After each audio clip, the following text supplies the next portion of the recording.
Hearing loss is the most common birth anomaly, affecting approximately 3 per 1,000 live births. Oklahoma was the 5th state to mandate newborn hearing screenings for high-risk babies in 1983. The year 2000 was significant for newborns as legislation was passed that mandated hearing screenings for every infant born in a birthing hospital of 50 or more babies per year. Great efforts on behalf of hospitals and pediatricians have led to the early identification of many babies with hearing loss. However, many are being lost due to follow-up. In 2004, approximately 52,000 babies were born in Oklahoma. Out of an estimated 150 which should have been identified with hearing loss, 52 had a diagnosis, and even fewer were enrolled in early intervention. Still, the ones who were caught early have made miraculous progress. McKenna is a success story. McKenna is nothing short of a miracle.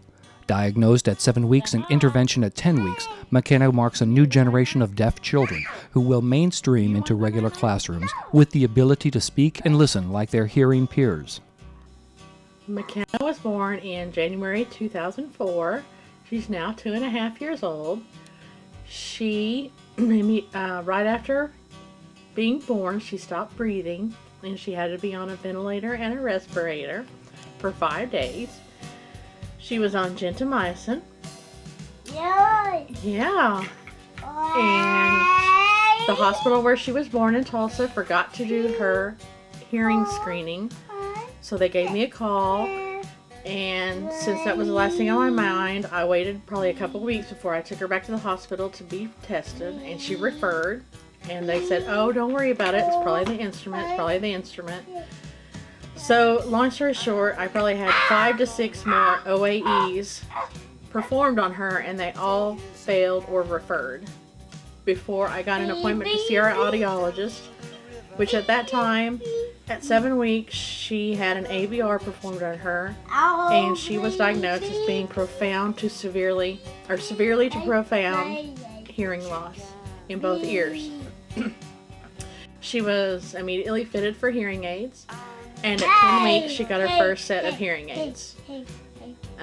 She could hear better with the hearing aids, but she just wasn't getting enough gain on them. And since she was a perfect candidate for cochlear implant, we pursued that pretty quickly.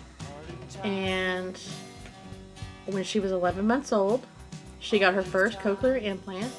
And at that time, she was the youngest at the Huff Ear Institute to receive the cochlear implant. And at 19 months, she got her second one. And as you can see, she is doing wonderfully. The last time she was in a booth, she was down to 20 decibels. Before, she was at 110. And we are so extremely pleased with the progress that she is making. And she is normal and wonderful. Alexa was born July 22, 2004 at a Tulsa hospital. She has no risk factors and her birth was unremarkable. She was just recently diagnosed at 22 months. And so we didn't pick up on that she couldn't talk because she could do everything else really good. And then we had my aunt actually said something about, I don't think she can hear right. She called her name a couple times in the room and she never turned around. But we thought maybe she was just really involved with what she was doing, but apparently not. It's kind of a sick feeling though, knowing that all that time you could have done something to help her, you know, something to help her be able to hear, and you didn't know it, so it kind of feels like you weren't being a good parent to take care of that need. But yeah, because I don't know how many times I said, Alex, you're not listening, and then I thought about it, and I get sick every time. She probably really couldn't hear me. Alexa failed a hearing test and was referred for early intervention, where she was diagnosed with mild to moderate in her left ear and a moderate to severe loss in her right. Alexa's hearing was screened 6 times in the hospital. Each screening was a bilateral refer. Alexa's parents never knew the results of those tests until they requested the hospital records when she was 21 months old. Newborn hearing screenings are just part of the process in finding hearing loss. The earliest intervention possible is critical, and you can make the difference.